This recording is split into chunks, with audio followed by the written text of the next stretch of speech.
Welcome to Banyan Books, Branches of Wisdom, celebrating the joy of bright ideas and heartful lifelong learning. Branches of Wisdom is a series of intimate conversations with the world's most influential authors and visionaries. We explore spirituality and the human mind, ecology and culture. Most episodes are recorded with a live audience. You can join our live events and submit questions to your favorite guests. Check out our upcoming schedule at banyan.com. Since 1970, Banyan Books has been a rich oasis at the crossroads of wisdom and philosophy, offering resources for humanity's evolving paths. We're a locally owned, independent bookstore in the heart of Vancouver's Kitsilano neighborhood. Visit us in person or shop online at banyan.com. Please subscribe, follow, like, and leave your reviews for the podcast. And now, enjoy.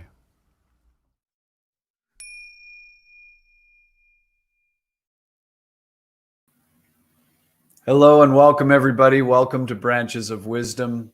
I'm your host, Ross Mckeachie, and very excited about our special and honored guest this evening, Mr. A.H. Almas.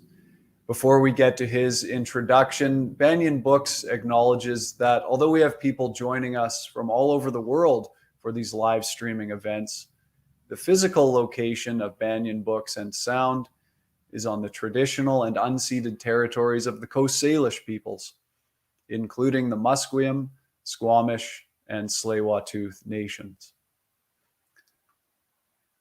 A.H. Almas is the pen name of A. Hamid Ali, founder of the Diamond Approach to Self-Realization, a contemporary teaching that developed within the context of both ancient spiritual teachings and modern depth psychology theories.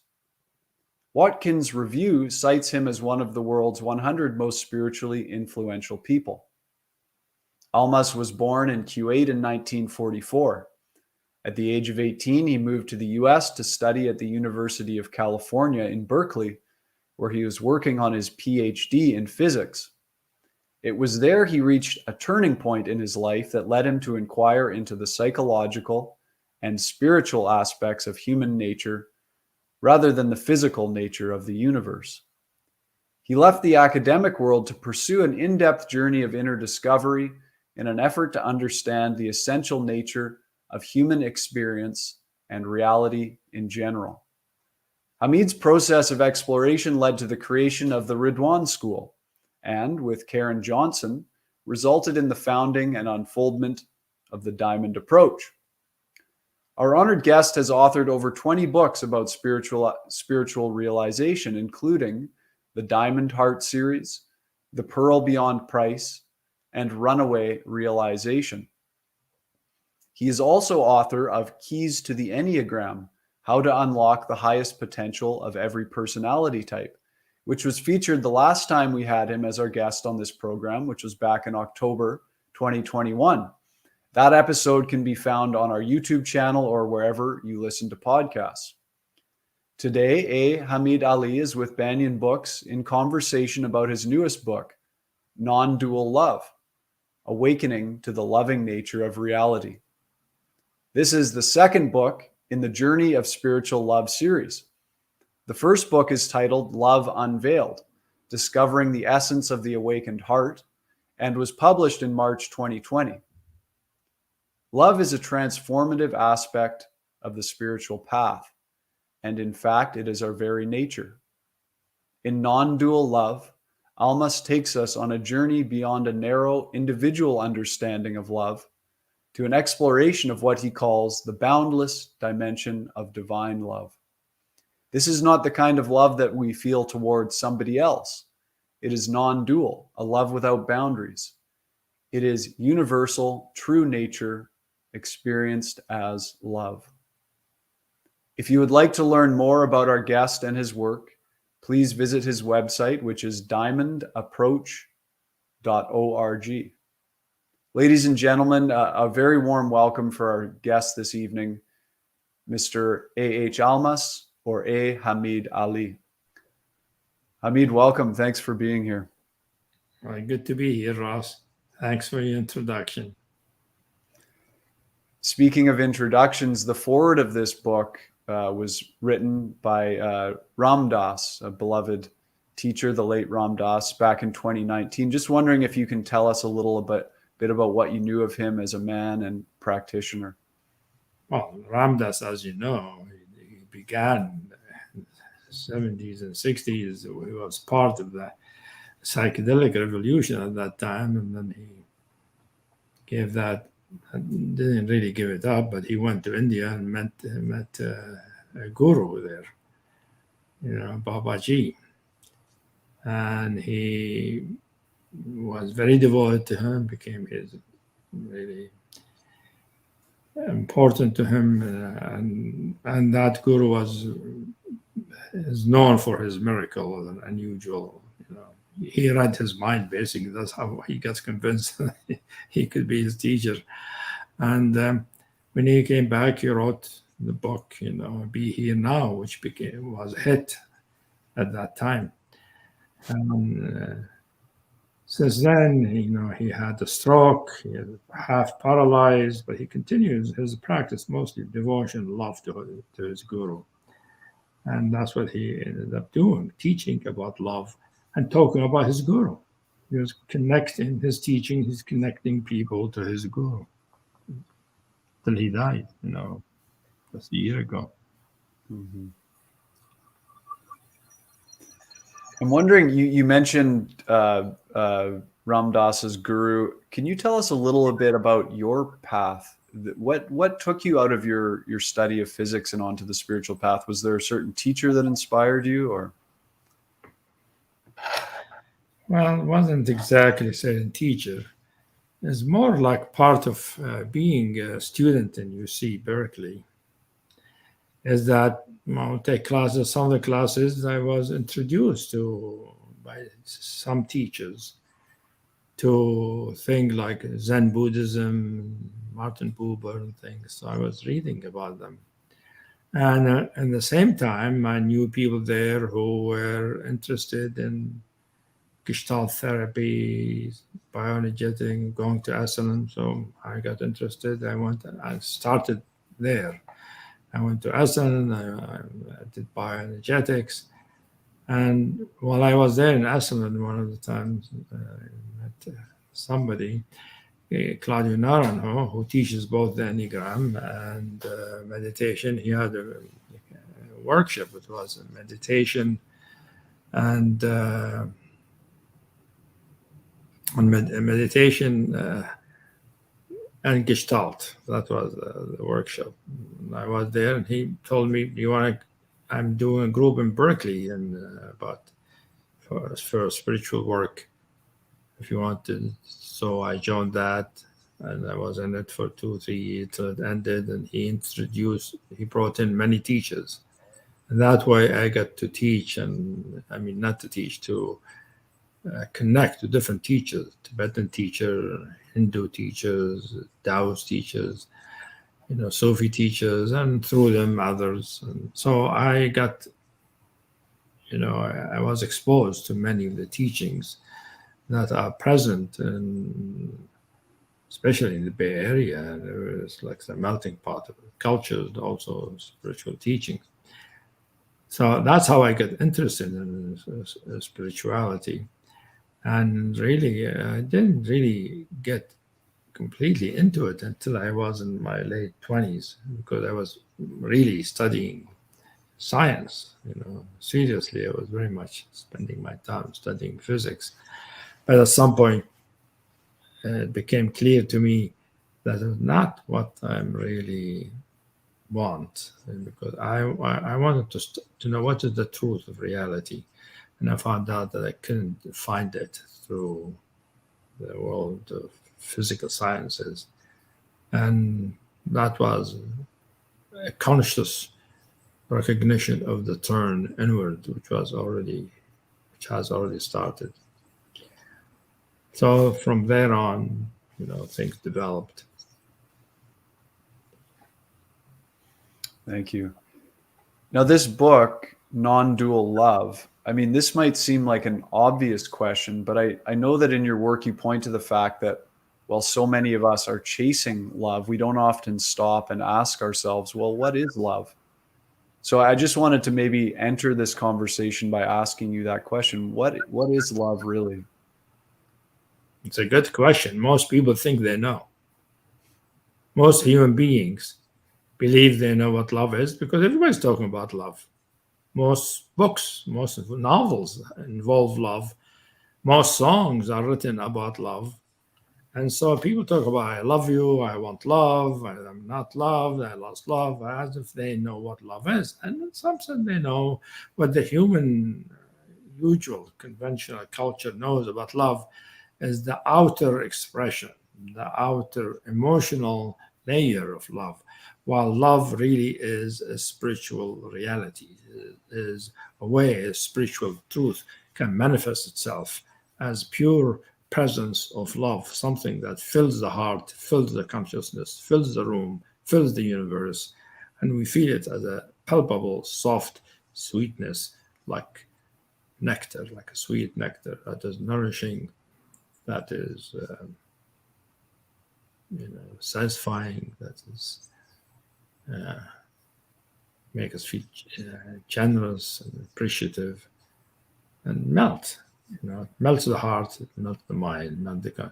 So love, from the way I'm this book and the previous book, the one you mentioned, I'm trying to introduce to answer the question which is you ask, which is there are many books and many poems about love, but they're all about longing and wanting to be close to the beloved, to the God, or to the one we love, and the longing and the yearning and the heartache and the delight and the happiness of being close.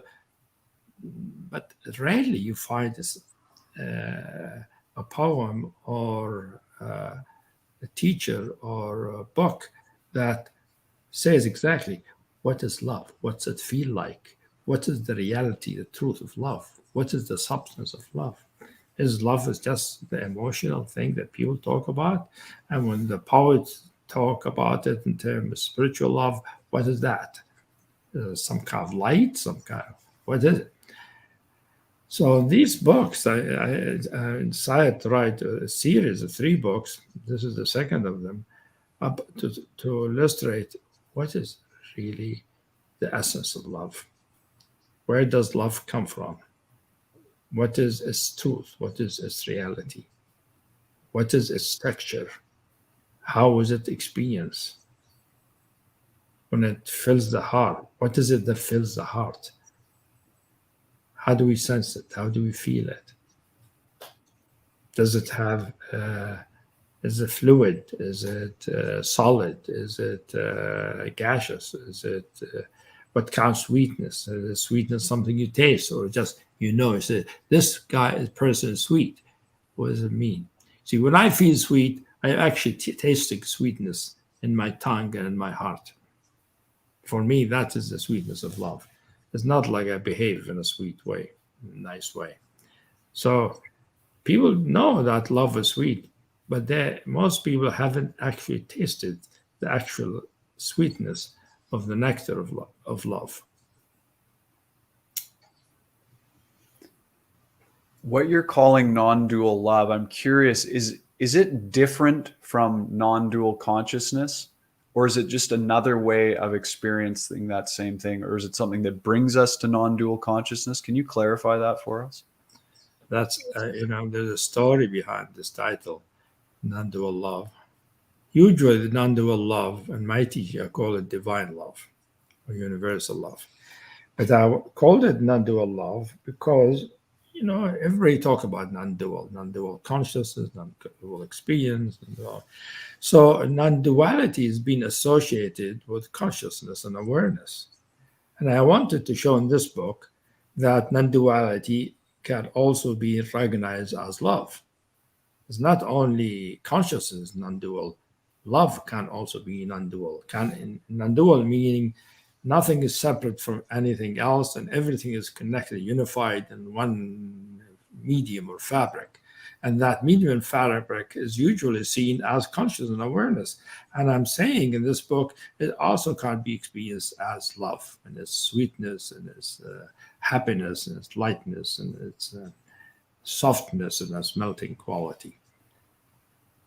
So it's not that one of those experiences of non-dual reality is higher or more advanced than the other per se. No, they're all our spiritual nature, and our spiritual nature manifests in many ways. Like, for instance, people equate consciousness and awareness. Actually, awareness and consciousness are different. Non-dual awareness is not the same thing as non-dual consciousness. Non-dual consciousness has a sense of presence and beingness and fullness, like the way Advaita Vedanta talks about it. Sat, Chit, Ananda. Sat means being, Chit consciousness, Ananda means joy or good, good feeling. That is seen as the ground of non-duality. If you go to the Buddhist teaching, we talk about non-dual awareness. Awareness is seen as an empty, transparent clarity. And emptiness means it's not being, the opposite of being. The emptiness is non-being. It is an awareness whose nature is non-being instead of being. So awareness and consciousness are not exactly the same thing. You see, when we talk about non-duality, and love is more like consciousness in the sense has sense of presence, beingness, although it can also have a dimension of emptiness. So our spiritual nature manifests in many ways. Consciousness, awareness, love as a dynamic creativity, as a witnessing. There are many ways. So love is one of them, but it's rarely mentioned in literature these days, especially by non-dual teaching that are dominant in the West. And I wanted to bring in, say, hey guys, non-duality can be sweet and wonderful and feels good and happy and it's loving and you be full of love, and love suffuses the whole universe, and it is the nature of everything is love. And that is known, of course, in some of the Western traditions, like the Sufi tradition or the Christian tradition. They know that about that love. It's known by some of the Indian teaching, but those teachings are not that well known in the West, and not as dominant as some of the Advaita Vedanta, which is more mind-oriented. So they talk about consciousness. You explore 3 ways that we can experience divine love. I'm wondering if you can just kind of outline those 3 ways for us right now. You can experience divine love as an individual human being who is a wave of an ocean, meaning I am a wave of an ocean. The ocean is love. I'm in a wave of this ocean. And I am of the same substance as the ocean. They're both the wave and the ocean, not they're the same thing. However, a wave is an individual human being experiencing the ocean of love, and divine love is seen as an ocean. Or I can experience, divine love as a loving expanse that has no end, a spacious expanse.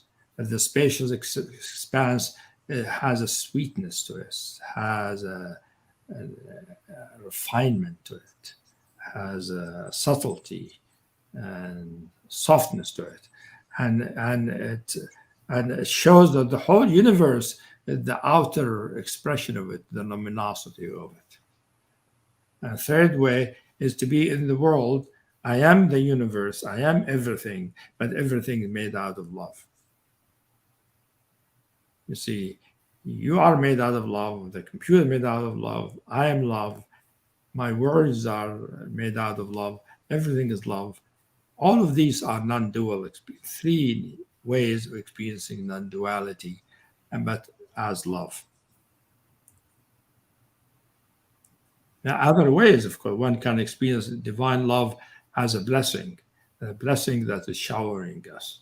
You feel like rain coming down into you, golden rain that sort of cleanses the atmosphere, bathes everything, and melts everything. I understand this book was taken from talks you gave to a group of your students back in 1995. Is that right? Right.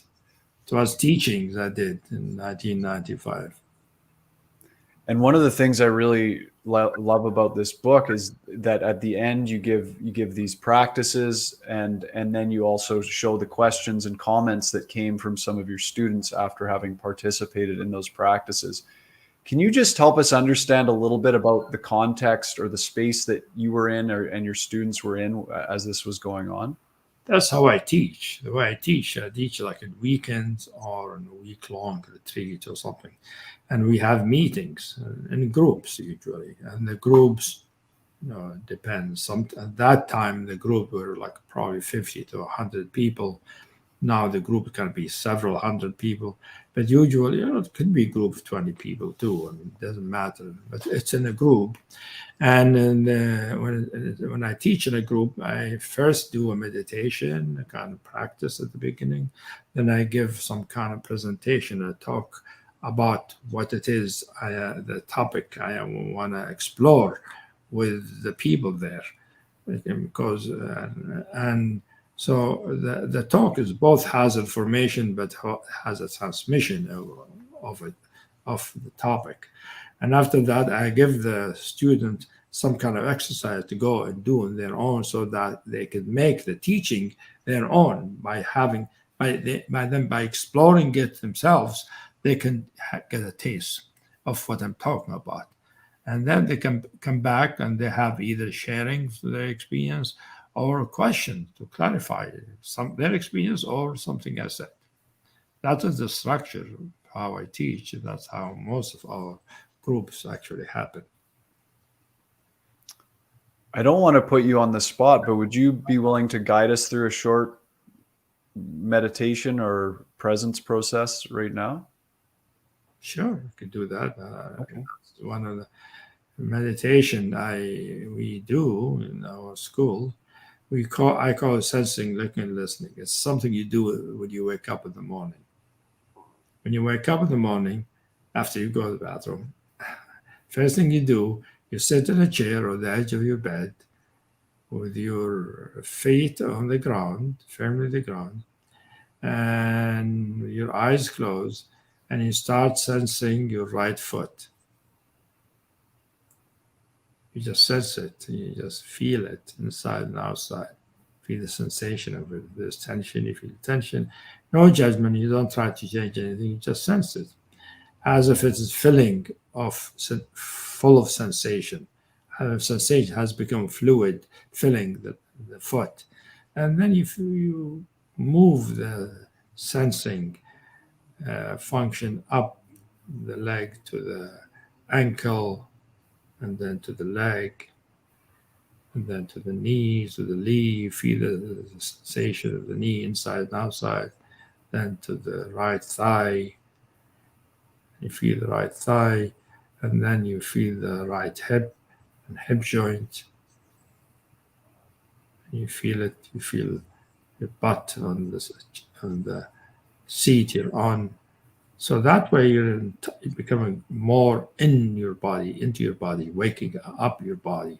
And then you start sensing your right hand, the fingers, the palm, the back of the hand, inside it, outside it, whether it's numb or it's alive or whether it has tension or pain. That doesn't matter, just sense it. If thoughts come, let them go. You don't let them distract you. If you get distracted, you come back where you left off. Like if you get distracted by thought while you're sensing your hand, you just go back to sensing your hand. And then you go from the hand to the wrist, to the right arm, to the elbow, the right upper arm, to the shoulder, sensing the right shoulder. Then you start sensing your left shoulder becoming come into consciousness, into awareness, full of sensations, whatever the sensation is, warmth, coldness, tension, hardness, softness, relaxation, ease, whatever it is. Then you go down the left arm. So that the sensations of fluid moving through the arm, the left shoulder, the left upper arm, to the left elbow, to the left lower arm, to the left wrist, to the left hand, the fingers. And then you move to left hip and hip joint. You sense those.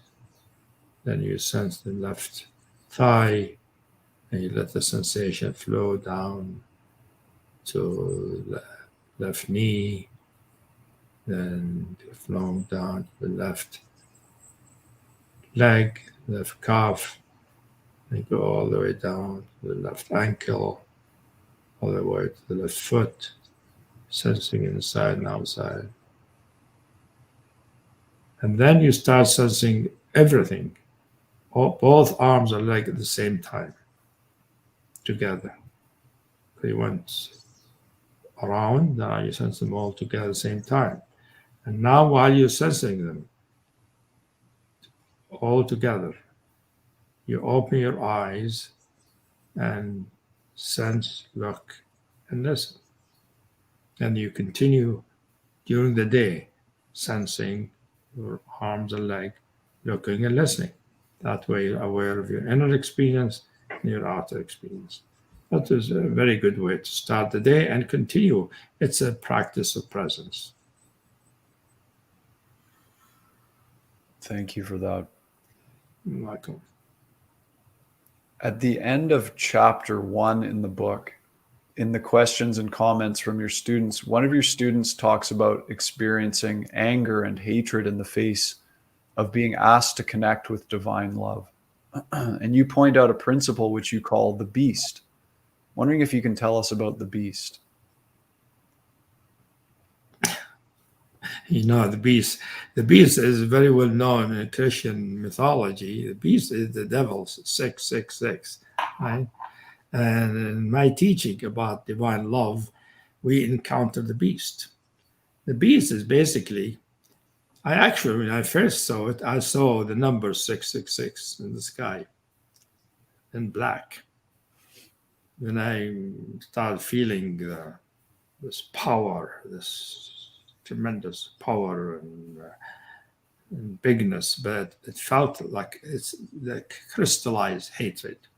And the hatred was specific. Every human being has hatred in them. You see, hatred is natural, just like anger and sadness. But this hatred was hating love, hating the light specifically. The hatred of God, the hatred of love, hatred of the divine. And the hatred in it is, where have you been all this time? If you're God, if you love, how come I suffered so much? How come I was abandoned? How come I got hurt? How come so much trouble in the world? So the hatred or the aggression toward the love, toward the divine, toward God, all human beings have it. Because as we grow up, we can't help but look around us and see the trouble. And the human soul developed, the human consciousness developed many kinds of hatred, but this specific hatred is hating of the good. And we need to find that in us and work through it so that it transforms to something else. As transform, we free from that. And then we instead of hating the good, we become part of the good. So it's a deep thing, a deep issue. It's not easily accessible for people to experience their inner beast. Probably a lot of resistance we face in terms of acknowledging and owning that kind of a feeling. Oh yeah, a lot of judgment, a lot of fear, a lot of terror, a lot of thing, and yes. So it's a deep end. That's why it's non-dual love brings it up, because non-dual love is a deep way of experiencing love. we have experienced love in many ways, and by the time we get to non-dual love, it means we're already going beyond the sense of self, the sense of separateness. That's why it's non-dual.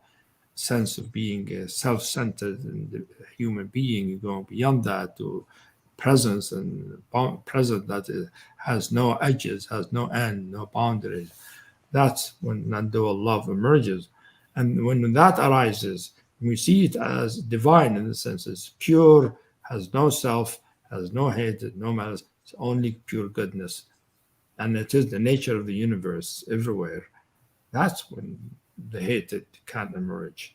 That part of the hatred can be sort of teased out from the depths of the unconscious. So most of my students get into it and get through it. And it's a good thing to get through. Otherwise, even if you have a Christian or Jew or Muslim who really revere God and have a lot of faith, doesn't mean they don't have their inner beast. If they haven't worked through it, it's still there someplace.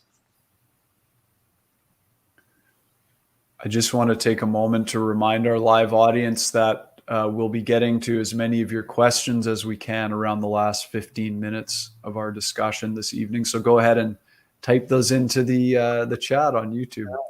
We'll read those. At the beginning of chapter 4, The Body of Light, you say the following: each boundless dimension has what I call a diamond issue, a particular barrier or obstacle to realizing that dimension. Then you go on to say, with divine love, we've already seen that the structure that cuts us off from it is that of the separate self with its two facets, identity and entityhood. Hamid, can you give us some clues maybe as to how we can work with and through this diamond issue of the separate self with its identity and entityhood? Yeah, you see, this issue of being a separate self is the primary issue for non-dual experience in general, not just for love. Because non-duality means non-separateness, not two. Everything is a unity of being, or unity of consciousness. And that's not an easy issue to work through. I mean, some people have transcendent experiences that go beyond it and they experience themselves as infinite and boundless and all of that. But that doesn't mean they've worked through that particular circuit, because it is the very structure of the ego self. It is how a ego self is defined as a boundary, as a sense of an entity with the boundaries of the human body, with a sense of an entity, identity that is what I am, a sense of self-recognition. And, the identity or entity is not necessarily a bad thing. Every human being develops that way. Every human being grows up being this sense of separate self. It is a natural part of the development of consciousness. But at some point, we need to recognize that this is not our true self. It is really an impression. It is a learning. It is a construct. Ultimately, it's conceptual. It's ideational, but it's full of emotions of the past and the structure and the impression of the past and the conditioning and the experience of the past. And to work through it, we have to work through a lot of the impression of the past. That's why my work uses psychology a lot, because psychology is what helps you recognize those things from the past, the different relationship, behaviors, emotional conflicts, trauma, this and that. All of these things need to be worked out before we can let go of the sense of self, because the sense of self has all these things supporting it to be the separateness. So when we have worked through a lot of these things, then we encounter the separateness as like a boundary around our body. That at some point that we start feeling it as an impediment, as a tension, as an issue, meaning it's something that feels constricting, that is not, it's a tension around the body. It's not really what we are, although unconsciously we don't know, it's always there. defining us as a separate individual. But at some point, especially if we have an experience of non-duality or divine love, bond love, it becomes challenge. It comes to the fore, and we feel the sense of separateness. And the sense of separateness is not just separate, but there's a shape that defines us, and that shape separates us from what's outside us. That shape turns out to be is something from the mind, an image in the mind. And as we recognize that, it becomes easier to let it dissolve, let it sort of melt away, especially if love is present. Hamid, one of the things that really draws me to your work is this, that you seem, in many non-dual schools and teachings, there's a lot of negation and almost a withdrawal from worldly reality. Something I want to highlight is in chapter 10, you talk about something that really seems essential in your teaching work: the approaches of both self-realization and personalization. Yeah. You write, these two facets, self-realization and personalization, occur on all levels of our work, on the personal level and in each of the boundless dimensions. The personalization process is part of what we call actualization of realization. Can you tell us more about this actualization of realization? Yeah. So it's true, in many of the non-dual teaching is a negation, because the principle of the practice of non-duality is neti, not this, not that, right? And the work I do, it's true. It's not this, not that. That's not my true self. However, I don't reject it. I understand it. I welcome it to see what's it about, how come it is there. And then the neti happens naturally instead of me saying neti, you know. And so that way, the structures or the different levels of the self are understood and metabolized, and as they are metabolized, mean their truth is taken in, because there is some truth. The truth about what happened. Something happened here and there. There's a truth to it, in the sense, what is the truth? It's not what I imagine, not what somebody tell me. It's what did I really feel? What actually happened?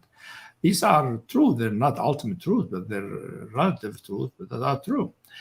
And so those count truths they are absorbed into the conscious metabolite, transform the consciousness so that the consciousness begin to manifest itself in an individual form, but not a separate form. Individual meaning it's personal, it has a sense of personalness, of humanness, a person that can interact, that can act, but it is like being part of the ocean, like a wave of the ocean. But here is the wave is a human being, and that is how we one who is being love or being consciousness lives in the world. They live as an expression of consciousness of love, but also as a human being. So many of the teaching will say you act as love or act as consciousness. That's true. In this teaching I do, you also act as a human being, that you have a human life. Human endeavors are important. Human situations are important. They're meaningful. But the one who lives them is made out of love.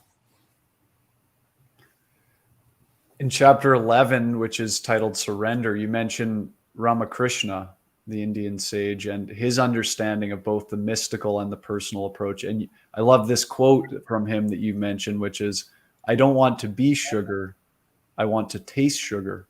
Right. Now, can you talk a little bit about what he was pointing to there in terms of the personal versus the mystical approach? Yeah, well, because it's a very important, famous quote, because most teaching talk about I am the truth, right? And the truth, and I am the self, or I am the Brahman, which means I am the impersonal, I am the boundless. I am the non-dual. I am the infinite. Right? I am it. But he says, I don't want to just be it. I want to feel it. I want to taste it. As an individual human being who could taste and feel and see and touch. So so that way, I don't want to just be love. I want to taste love. I want to taste its sweetness, its nectary quality. So that way, he's showing the importance of the individual, that the experience can come from the transcendent, but can come also from the person who is experiencing the transcendent. So uh, tasting, I want to taste sugar mean I want to experience the transcendent from a perspective of an individual. I really love the part in chapter 6, which is called Jabba the Hutt. Oh, This, yeah. this metaphor of Jabba the Hutt, this iconic alien gangster character from Star Wars: The Return of the Jedi. Can you explain what this metaphor illustrates about our usual experience of ourselves and how we relate to others in the world? And there's a particular way that the individual self that I talked about, the separate entity, that is a certain characteristic of it that is highlighted by the experience of non-dual love. And that characteristic of it is that it is a greedy self.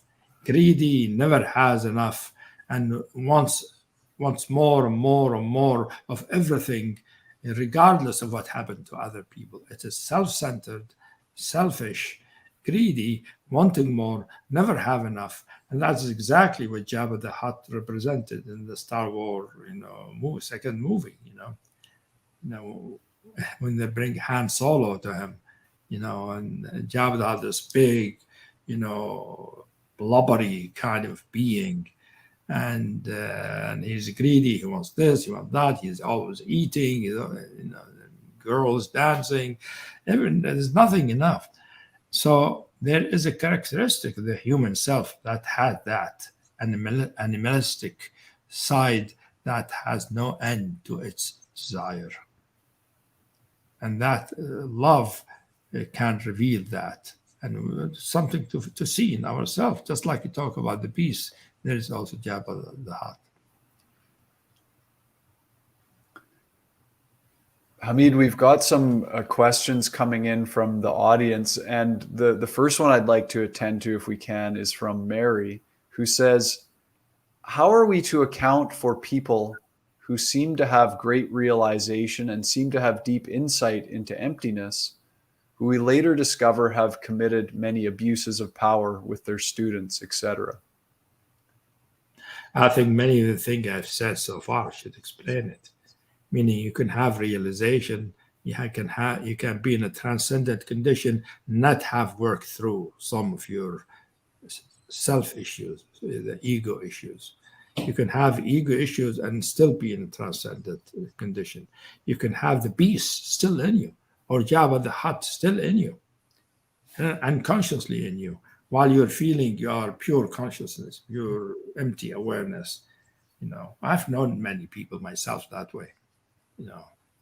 And read biographies. And of course, it's known these days there are people like that. They can be full of presence, full of love, all that. And it's real. It's not like it's not authentic. It only highlights the fact that realization does not mean the end of the self completely. It means, in the experience of realization, the no self doesn't mean the self is completely gone. For the self to be completely gone, for there no structure of the self to remain, it requires a great deal of work, requires a great deal of self-confrontation. It's not a matter of having an experience.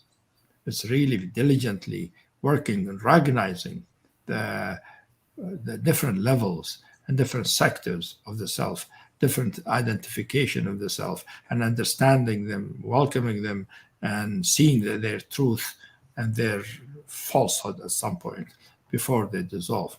So knowing what I've been so should be easy to understand why there is such manifestation. So, in other words, spiritual experience by itself is not enough to be free from the self, and the self has all kind and of course, we all have the basic elements of the self. All of us have the beast, all of us have Jabba the Hutt, all of us have fears and terrors and greeds and desires, and those don't go away by simply experiencing pure consciousness or pure love. They have to be confronted, they have to be transformed. Many teachings talk about that, transforming them. Like in Tibetan Buddhism, talk about transforming the powerful negativity into deities, for instance. How do you balance that in your practice? How do we as practitioners balance that in our practice? The confrontation of these quote unquote negative aspects of the self or challenging aspects of the self versus moving into these more non-dual states. How do we try and balance that? It's being truthful, honesty, and integrity in oneself. If we really have honesty, if we really want to know the truth, the whole truth, nothing but the truth, we have the motivation, we have the inclination to see the untruth in us. We want to see the untruth in us. We love the truth so much that we want to be free from the untruth. We want to be completely truthful, because that is a sense of integrity, a sense of authenticity. That's not easy to be attained. You see, there might be the drive toward it, but the drive is helpful to see how we are inauthentic, how there's something in us that is not, that's still conditioned, or it's a negative pattern from the past, or some kind of basic animal desire that has nothing to do with love or illumination, that we need to see and understand, so that by understanding it, metabolize it, can transform into something good and useful as an expression of true spirituality. There's a question. It's a lot of work. I've done it. It took me 40 years or so, So for me, for my life, it's not like I was awakened and then I lived my life like that. No, it was a long process of digesting, of confronting, and waking up many times, love, transcendent experiences, and all of that. But still, things are right. I was lucky in the sense my difficulties will start coming up by themselves. I didn't have to really seek them. I just got confronted by them, and I had to understand it, come to terms with them. There's a follow-up question to that from Dana, who says, is honesty the most fundamental and important virtue? Well, it is. If it's not, it is one of the most important. Honesty with oneself. It's not just honesty with others. Honesty, I usually call it sincerity. Pure sincerity with oneself.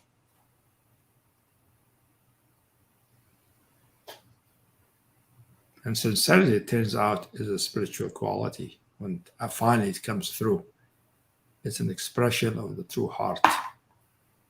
The true heart that impacts the mind. So the mind becomes truthful, authentic, and the heart is sincere.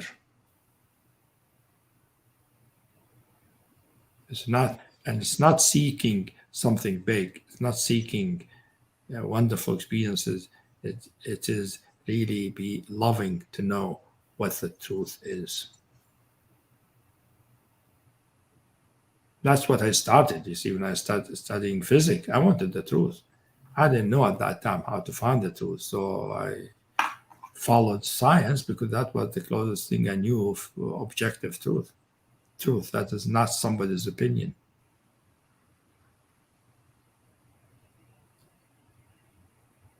So if we really want to be realized in a way that we are free from the tendencies to behave in an unwholesome way, we need to be uh, ruthlessly sincere with ourselves.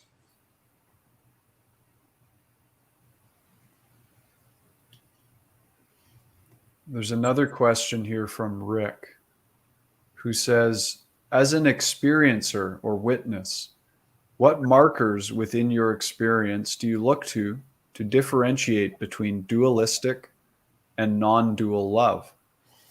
That is, how can you tell when you're experiencing non-dual love? Non-dual love, when we experience non-dual love, it feels it is something that suffuses not just the heart, but everything. Suffuses the whole universe.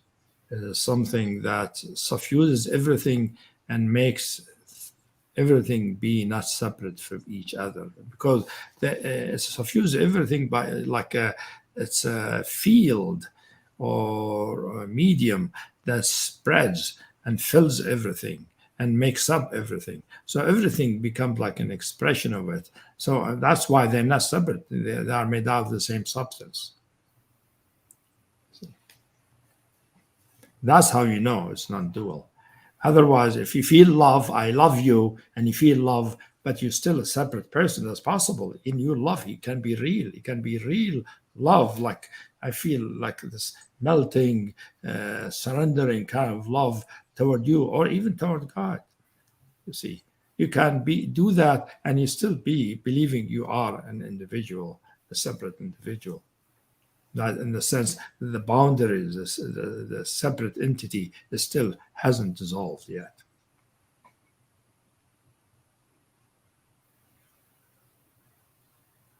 Hamid, I think we have time for one more audience question. And thanks everybody for submitting your questions. We really appreciate all the live audience attendance. And so this one is from Jen, who says, can you speak from love to the fear in me where I have eco grief and overwhelm?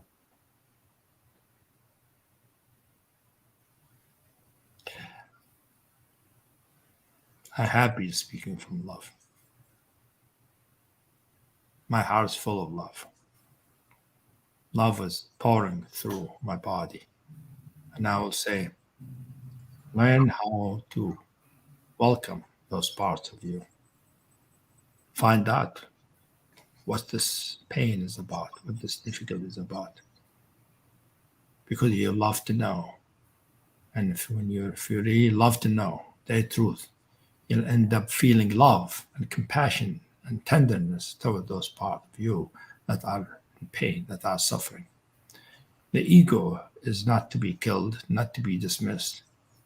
It's to be understood and to feel compassion toward it, and for it to be melted by love. So in time, you learn to love all those parts because they're all part of what you are. I think we dealt with very important. Some of these questions we dealt with are difficult one for people. Now we dealt with basic thing, but they're also not the easy one to see in ourselves or to grapple with, to contend with. But although this is about love, we got into the truth, into the question of sincerity, of being ruthlessly honest and sincere with oneself, which is really makes our realization not just love, but the realization of authenticity of truth.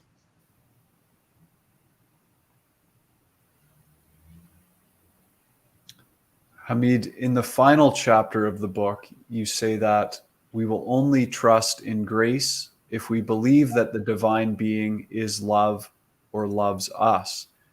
And then you go on to say that in truth, it is not possible to comprehend how spiritual practices work without knowing the action of grace. In other words, without grace, no practice can work. Can you leave us by helping us to understand and maybe even begin to trust this gift of grace in our lives and practice? You keep asking subtle, deep questions. You pick those most subtle, most difficult, and deeper questions. Yeah. You see, when we go deep in our spirituality, at the beginning, it feels like we are practicing. We practice, we pray, we chant, we meditate, we inquire, we do whatever practice, and it feels we are as an individual human being doing it. But we just saw in non-dual love that this separate individual is really not real, is made up of concepts. So when we feel we're doing it, from the perspective of non-duality, it's not true. Nobody's doing it. From the perspective of non-dual, only the non-dual love or consciousness is doing everything. And when we see that love is the goodness in the non-dual, the goodness that makes the non-dual move in human beings to liberate them and melt their suffering. You see, that's why when we see the non-dual love, we see the goodness inherent in reality. It's always there, available as potential. It's not obvious on the surface. When you look at the surface, there's love, trouble, love, hatred, love, animosity, lots of separateness and all of that. But if you go deep inside yourself and you start touching the ground of your being and see its goodness, you see it is the ground of everybody. The goodness is everywhere, but not everybody's in touch with it. They're not open to that potential in them. But it is potential for all human beings. In fact, it is what makes us human. The main thing that makes us most human is our heart. Not that we think, but that we love.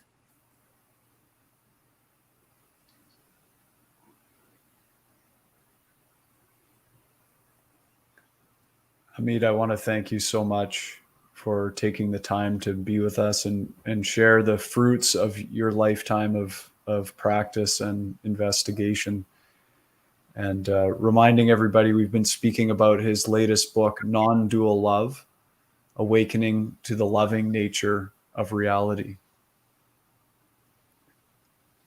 Yeah, thank you for all these questions. And, I wrote really this book for them to be useful, for people to read them and learn something from them. I don't write them just to write a book and tell a story. I'd rather meditate or just be by myself and not do anything. But because I want it to be useful, and love makes us feel that way. Love makes us be generous, makes us overflow, want to give. You want others to be happy, not just I'm happy and content. That's it.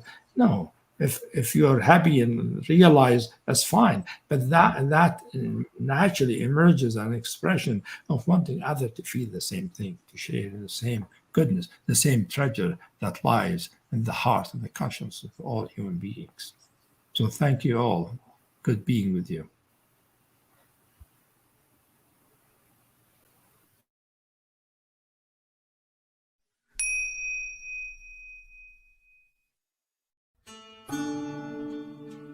Thanks for joining us for Branches of Wisdom, a podcast of Banyan Books and Sound, Canada's spiritual and healing resource since 1970. Our podcast producer is Jacob Steele. The show is edited by Abdo Habani. Watch all our conversations on YouTube by searching for Banyan Books, or listen on your favorite podcast platform.